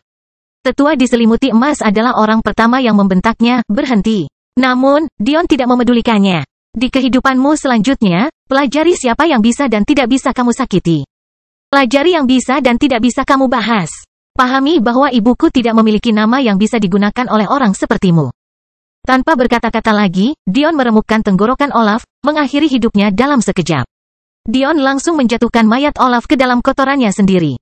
Suara basah kuyup yang menghantam udara kemungkinan besar tidak akan dilupakan oleh mereka yang mengamatinya selama waktu yang lama. Tapi, mungkin yang lebih berkesan adalah kurangnya reaksi Dion saat membunuh seseorang. Sepertinya itu hanya tindakan biasa. Dion tidak pernah ragu membunuh mereka yang pantas dibunuh. Itu tidak berdampak besar pada dirinya. Dia ingat pembunuhan pertamanya dengan jelas. Tunggangan Madeline, Akihiko. Dion tidak berkedip sebelum langsung membunuhnya karena menyentuh wanitanya, terutama setelah melihatnya melecehkan Madeline dalam ingatannya. Sejak saat itu, sekitar 15 tahun telah berlalu. Mengingat awalnya mudah, mengapa sekarang sulit? Watak Dion sempurna untuk budidaya. Dia belum pernah bertemu dengan iblis hati, dia juga belum pernah menghadapi apapun yang menguji hati Daonya. Dengan pikiran jernih seperti itu, hanya masalah membuka segelnya sebelum dia meningkat pesat. Anda, Penatua setinggi emas sudah mulai mengamuk, tapi dia segera ditahan oleh suara tenggorokan yang berdehem seperti seorang wanita. Elder Clive, menginginkan kau tidak melupakan dirimu sendiri. Aku tidak mengatakan apapun tentang kebebasan yang kau dan hakimmu ambil dalam proses sekte ini, namun itu tidak berarti aku belum menyadarinya. Kata-kata Evangeline tajam dan jelas, namun tetap mempertahankan kualitas merdunya yang membuat tulang orang yang mendengarnya menjadi lunak. Tapi, wakil guru yang terhormat, jubah emas itu bergetar. Dia belum pernah melihat wakil guru marah. Bahkan dalam menghadapi semua rumor yang dia angkat dan pujian tidak langsung dari orang-orang yang jelas-jelas dia kalahkan, dia tidak pernah mengucapkan kata pun. Jadi, mengapa dia mengubahnya sekarang? Jika wakil master sekte mereka tiba-tiba mulai menegaskan dirinya, dinamika kekuatan dari Soul Rending Peak mereka pasti akan mulai berubah secara dramatis. Meskipun dia tidak punya faksi untuk dibicarakan sekarang, dengan posisinya, apakah dia benar-benar berkuasa? Dia bahkan bisa langsung menekan Grand Elder jika dia mau. Namun, selama ini, orang-orang memanfaatkan kepribadiannya yang pemalu. Secara langsung memfitnahnya dan berharap untuk memanfaatkan jumlah orang agar melampaui kekuatannya pada akhirnya sebelum mencuri posisi master sekte langsung dari bawah hidungnya. Tapi, bagaimana bisa wanita pemalu yang mereka kenal ini? Peter Clive menguatkan dirinya sendiri. Dia jelas-jelas menyerang seorang tetua sekte kita. Meskipun posisinya rendah, itu masih lebih tinggi daripada murid yang belum masuk sekte yang sama sekali. Dia pantas dihormati. Kelahiran kembali Dewa Abadi tanpa nama bab 929 lainnya. Apakah kamu menganggapku buta? Evangeline berdiri, mengeluarkan aura agung. Tidak di mana buktinya Dion menyerang seorang hakim? Ada ribuan pasang mata di sini, namun siapa di antara mereka yang melihat manifestasi serangan? Ini, penonton tercengang. Bukan saja mereka belum pernah melihat dewi mereka bertindak begitu mengesankan. Mereka juga tidak bisa mengerti mengapa dia memutarbalikkan apa yang disaksikan semua orang untuk begitu mendukung Dion. Bahkan jika mereka tidak dapat melihat serangan, bukankah sudah jelas bahwa serangan telah terjadi? Jika Anda tidak punya bukti, jangan bicarakan itu. Tapi, dalam kasus ini, bagaimana kalau kita bicara tentang hal-hal yang buktinya kita punya? Apakah hakim ini tidak memiliki bias? Apakah dia tidak mengizinkan Olaf mempersiapkan serangan sebelum pertempuran dimulai? Apakah dia tidak mencoba mengakhiri pertarungan sebelum ada konsesi atau cincin keluar? Hak apa yang dia miliki untuk melakukan hal-hal itu? Dan kamu, apakah kamu pikir aku tidak tahu bahwa kamu mencoba melewati langkah-langkah selama putaran kedua? Secara terang-terangan menggunakan kekuatanmu untuk meremehkan peserta penilaian Soul Rending Peak-ku? Apakah kamu berpikir untuk membuat lelucon tentang prosesnya? Untuk gunakan pengaruh kecil apa yang kamu miliki untuk mempengaruhi hati yang tidak ada urusannya untuk kamu sentuh? Kamu pikir kamu ini siapa? Rasa frustrasi, kebencian, dan kemarahan selama puluhan tahun tertumpah dari bibir Cherry Evangeline. Pada saat itu, Lilith menyadari bahwa dia bahkan tidak memiliki peluang kecil untuk mengalahkan wanita ini dalam pertempuran, sesuatu yang menurutnya sangat mengejutkan. Hukuman yang pantas harus dijatuhkan untuk semua kejahatan? Evangeline melanjutkan, nadanya berapi-api dan memberi inspirasi. Hakim ini akan dikeluarkan setelah budidayanya dilumpuhkan. Sedangkan bagi Anda, Penatua Clive, Anda akan mengasingkan diri untuk memikirkan tindakan Anda hari ini selama 10 tahun. Kata-kata untuk hakim yang gemetaran di tanah ini seperti panggilan dari neraka.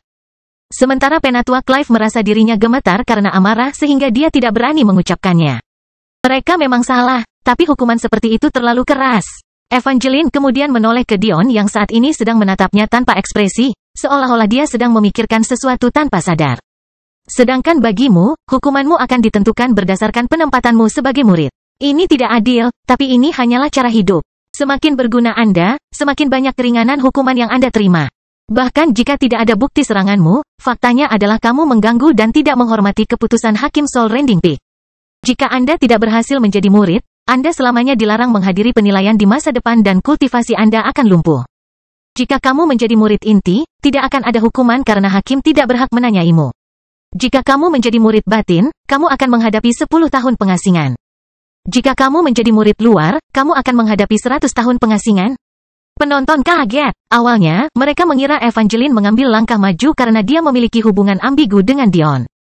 Tapi, bagaimana mereka bisa terus berpikir seperti itu sekarang? Dia tidak hanya mengakui Dion ditipu. Dia juga mengatakan bahwa itu tidak masalah. Kita harus memahami bahwa kata-kata Evangeline tentang menjadi murid inti tidak sesederhana kelihatannya. Mereka yang mendapatkan tempat murid inti dalam penilaian tidak menjadi murid inti sejati sampai mereka lulus ujian tertentu di masa depan. Selain itu, kebenaran yang sama adalah kenyataan untuk menjadi murid dalam dan luar. Untuk melihat betapa sulitnya menjadi murid inti sejati. Ketika Olaf mengungkapkan kultivasi sejatinya berada di tingkat suci. Satu-satunya murid yang menatap adalah murid sekte luar yang berperingkat lebih rendah. Bahkan murid-murid dalam yang berperingkat lebih rendah tidak peduli sedikit pun tentang wahyu itu. Di mata semua orang, terutama mereka yang paling berpengetahuan, bahkan peluang Dion untuk mempertahankan posisi murid sekte dalam sangat kecil. Kemungkinan besar, dia akan menjadi murid luar. Dan karenanya terpaksa menjalani pengasingan selama 100 tahun. Bahkan jika dia beruntung dan berhasil menjadi murid dalam tingkat terbawah. Dia masih harus bertahan 10 tahun. Masih ada kemungkinan yang menakutkan bahwa dia tidak akan menjadi murid sama sekali, atau lebih buruk lagi, menjadi murid yang bekerja.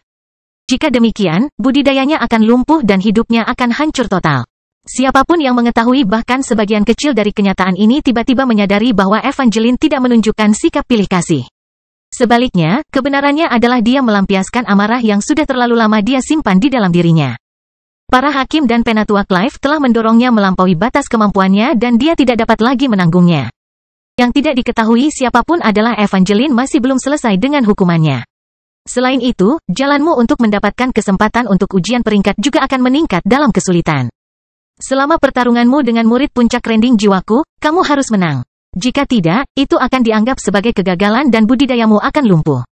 Nafas dingin yang tajam memenuhi arena. Bagaimana ini adil? Ditipu dan kemudian dihukum dalam upayamu melampiaskan amarahmu? Apakah ini benar-benar Dewi yang sama yang mereka kenal? Apa yang sedang terjadi? Bagian terburuk dari semua ini adalah Dion baru saja membunuh salah satu anggota keluarga Kaides. Bahkan jika dia berkultivasi, prospek masa depannya akan redup. Menurut Anda apa yang akan terjadi padanya setelah dia lumpuh? Bahkan para murid sekte luar sudah menjadi orang suci. Jika Dion gagal mengalahkan murid inti dan murid batin, dia tidak hanya akan lelah setelah gagal, dia bahkan mungkin terluka parah. Pada saat itu, dia masih memiliki kesempatan untuk menantang murid luar. Tapi apa bedanya jika kekuatan tempurnya hanya tersisa sedikit? Seolah-olah Evangeline sedang menjebaknya untuk gagal. Pada titik ini, bahkan beberapa bangsawan mulai memandang Dion dengan rasa kasihan. Tidak ada anggota keluarga Kaides di sini selain Donari, jadi jelas sekali mereka menganggapnya sombong. Namun, ada pengecualian untuk semuanya. Anggota dari 4 keluarga pendatang baru yang ingin menggantikan Jafari merasa bahwa penghalang jalan besar-besaran baru saja dihilangkan, sehingga mereka akhirnya bisa bernapas lega. Bahkan jika Dion berhasil menjadi murid luar, pengasingan selama 100 tahun akan menghancurkan prospek masa depannya, atau, paling tidak, memperlambatnya ke level mereka. Adapun tetua berjubah merah, dia memiliki ekspresi yang sangat santai di wajahnya. Entah kenapa, setelah Dion membunuh Olaf, dia bahkan tidak bereaksi. Seolah-olah itulah yang dia inginkan. Pada titik ini, seluruh arena benar-benar sunyi dengan puluhan ribu pasang mata tertuju pada Dion. Namun, dia sama sekali belum bereaksi terhadap kata-kata Evangeline. Dari awal sampai akhir, dia hanya menatap matanya, sama sekali tidak terganggu oleh sikap seorang ahli yang dia keluarkan. Tiba-tiba, Dion menyeringai. Terima kasih banyak atas keringanan hukumanmu, Wakil Master. Aku sudah mengira akan ditipu, tapi entah kenapa rasanya tidak terlalu menyakitkan jika pelakunya sangat cantik. Memalukan, para murid yang duduk di belakang Evangeline tiba-tiba berdiri dengan marah. Apa hakmu untuk mempertanyakan keputusan Wakil Master Moon? Minta maaf segera, Wakil Guru, izinkan saya memberinya pelajaran. Setiap murid dari luar hingga inti sangat marah. Bahkan sebelum tantangan Dion ini cukup sulit, mengapa dia memberi mereka motivasi untuk menghancurkannya? Namun Dion tidak terlalu memikirkannya. Dia tidak sepenuhnya mengerti apa motif Wakil Guru ini, tapi dia bukan orang yang suka dimanipulasi, juga bukan orang yang suka menundukkan kepala. Jika Wakil Guru ini ingin bermain-main, dia akan ikut bermain bersamanya. Katakanlah, Wakil Guru, Dion berbicara, tidak peduli apa tanggapannya terhadap kata-kata menggoda. Salah satu taruhanku hari ini gagal karena aku terpaksa membunuh orang bodoh. Bagaimana pendapatmu mengenai taruhanku yang lain? Kelahiran kembali Dewa Abadi tanpa nama bab 930 balas dendam.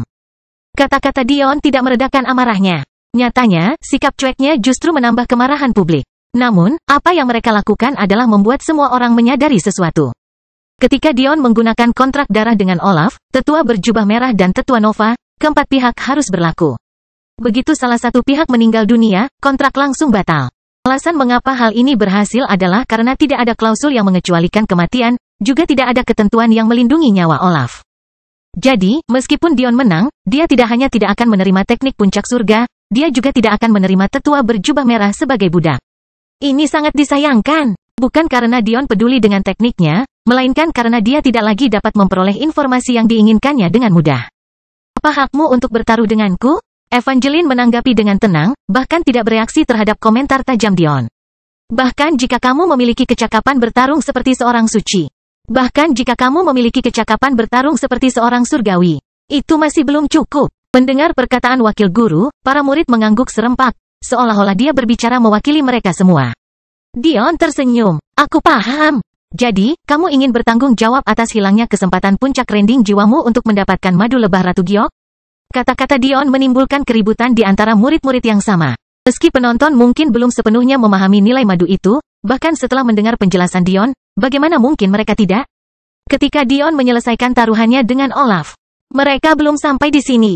Meskipun Evangeline memiliki kemampuan untuk memantau situasi dari jauh, mereka jelas tidak melakukannya.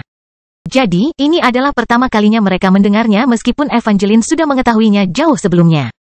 Bagi seseorang yang tampaknya cerdas, itu adalah pertanyaan yang sangat bodoh. Apa gunanya harta karun sebesar itu bagi orang cacat? Kata-kata wakil guru sederhana dan tidak jelas, tetapi bagaimana mungkin semua orang tidak mengerti maksudnya? Jika Dion gagal, peluang apa yang dia miliki untuk melindungi hartanya? Bahkan jika dia tidak gagal, apa yang menghentikannya dari mengambil paksa mereka demi kebaikan sekte? Kalau dipikir-pikir, pertanyaan Dion terbilang bodoh. Saya pikir kita memiliki kesalahpahaman di sini, wakil guru. Dion sepertinya tidak terganggu dengan jawabannya. Jika aku ingin pergi sekarang, bahkan kamu pun tidak bisa menghentikanku. Tidak perlu terlalu takut. Aku yakin wakil master puncak pembelah jiwa yang dipuji tidak akan takut untuk bertaruh dengan pengumpul esensi kecil. Kan, dia. Evangeline mengangkat tangannya untuk menghentikan teriakan para murid di belakangnya yang tak henti-hentinya. Baiklah, dia berkata sambil tersenyum. Jika kamu kalah, bukan hanya kultivasimu yang akan dilumpuhkan dan hartamu dirampas, kamu juga akan menjadi pelayanku seumur hidupmu. Mendengar kata-kata tersebut, para murid hampir mengalami depresi. Apakah benar-benar merupakan hukuman jika mengabdi pada wanita seperti itu seumur hidup? Namun, Evangeline melanjutkan, aku hanyalah seorang wanita, dan karena itu, aku terpaksa melindungi citraku, bukan begitu? Ada kesan yang menakutkan dalam kata-katanya. Seolah-olah apapun yang dia katakan selanjutnya akan sangat jahat dan tidak dapat dipercaya. Sayangnya, dia tidak mengecewakan. Demi reputasiku, kamu harus dikebiri di depan umum. Apakah kamu masih berani bertaruh?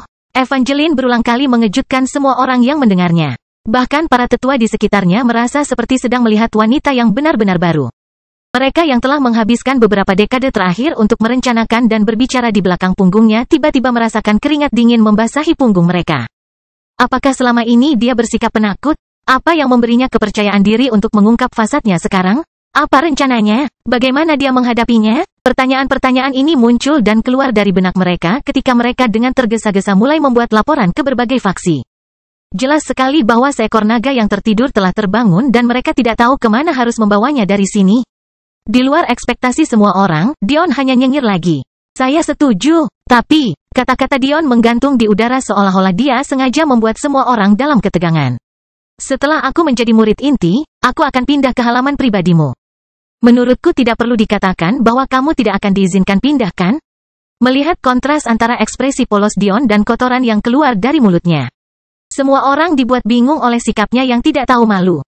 Juga, karena kamu memutuskan untuk bersikap kasar, menurutku tidak berlebihan jika memintaku pindah segera setelah penilaian ini, kan? Perkataan Dion memang masuk akal. Lagi pula, entah dia atau Evangeline yang memenangkan taruhan, keduanya akan mengharuskan dia memasuki halaman rumahnya, entah itu sebagai pelayan atau tamu. Tidak menunggu tanggapan Evangeline, Dion menoleh ke Penatua Nova. Aku akan merepotkanmu untuk kontrak lagi, Pak Tua. Aku yakin kecelakaan yang sama tidak akan terjadi lagi. Tujuan Dion jelas bagi semua orang. Karena Evangeline sangat melindungi reputasinya, apalagi yang bisa menodai reputasinya selain laki-laki sehat yang pindah ke rumahnya? Apakah terjadi sesuatu di antara mereka? Itu tidak relevan. Dengan sifat konservatif kuadran ini, terutama dengan keberadaan katedral, Dion benar-benar telah memukul wakil guru di tempat yang paling menyakitkan. Evangeline tidak punya pilihan selain menerima lamaran Dion. Jika dia mundur sekarang, itu tidak hanya akan terlihat buruk baginya, tapi juga puncak rending jiwa secara keseluruhan. Untuk soal wajah, dia dengan berani menandatangani seolah-olah dia tidak khawatir sama sekali. Namun, semua orang mengetahui sesuatu dengan sangat jelas, jika Dion memenangkan pertempuran ini, dia tidak perlu mengikuti uji coba murid inti. Lagi pula, jika dia mengalahkan seseorang yang bisa melewatinya, apa kebutuhannya terhadap mereka? Ini adalah alasan lain mengapa Evangeline tidak punya pilihan selain menerima Dion pindah tanpa menyelesaikan uji coba. Begitu saja, penonton tiba-tiba mendapat hal lain yang dinanti-nantikan. Perdebatan antara para murid dan peserta lainnya hampir menjadi pembuka, hanya persiapan untuk kesempatan Dion. Saat ini, ada 2 murid inti yang datang hari ini. Di seluruh Soul Rending Peak, hanya ada 12, tapi keduanya adalah peringkat terendah. Meski begitu, meskipun mereka adalah murid inti dengan peringkat terendah, mereka tetaplah murid inti. Tak satu pun dari mereka yang berani menunjukkan rasa tidak hormat kepada mereka. Konon, kedua murid itu telah benar-benar kehilangan rasa gengsinya. Di bawah pengawasan semua orang, mereka secara terang-terangan berdebat tentang siapa yang akan mendapat kesempatan untuk melawan Dion, bahkan nyaris bertukar pukulan saat sesi perdebatan masih berlangsung. Meskipun Asina tahu jawabannya bukanlah keduanya, dia tidak berkata apa-apa, malah menunggu Lilith menanganinya nanti. Pada awalnya, ketiga gadis cantik itu khawatir Evangeline melindungi Dion karena alasan tertentu. Tapi, hal-hal yang terjadi setelahnya membuat mereka tenang. Jika Dion benar-benar mendapat perlindungan dari wakil guru, membunuhnya akan menjadi ratusan kali lebih sulit. Namun, sekarang, mereka punya alasan untuk melakukan apa yang mereka mau. Faktanya, Asina bisa saja membunuh Dion secara langsung selama pertarungan mereka karena pertarungan tersebut telah berubah dari pertarungan menjadi pertarungan sesungguhnya. Hal ini membuat segalanya jauh lebih nyaman. Adapun Donari, dia tidak mengatakan apapun dari awal hingga akhir. Seolah-olah bukan saudaranya sendiri yang meninggal. Tapi, siapa yang bisa menyalahkannya? Bukankah Olaf juga menghina ibu Donari sebelum meninggal? Jika Dion tidak membunuhnya, Donari akan melakukannya sendiri. Ini adalah pertama kalinya kakak laki-lakinya secara terang-terangan memprovokasi dia, atau dengan kepribadian Donari, bukankah Olaf sudah mati sebelumnya? Meski begitu, meski mengatakan ini kedengarannya bagus, Donari tahu bahwa dia tidak punya kesempatan untuk mengalahkan orang suci. Fakta bahwa dia bisa mengalahkan pengumpul esensi tingkat tinggi sudah membuat dirinya semakin kurus. Jadi, dia terjebak antara merasa bersyukur kepada Dion karena telah menangani situasi ini untuknya, dan kesal karena dia tidak memiliki kekuatan atau kesempatan untuk membalas dendam untuk dirinya sendiri. Cerita bersambung. Jangan lupa share, like, komen dan subscribe, agar tidak ketinggalan cerita selanjutnya.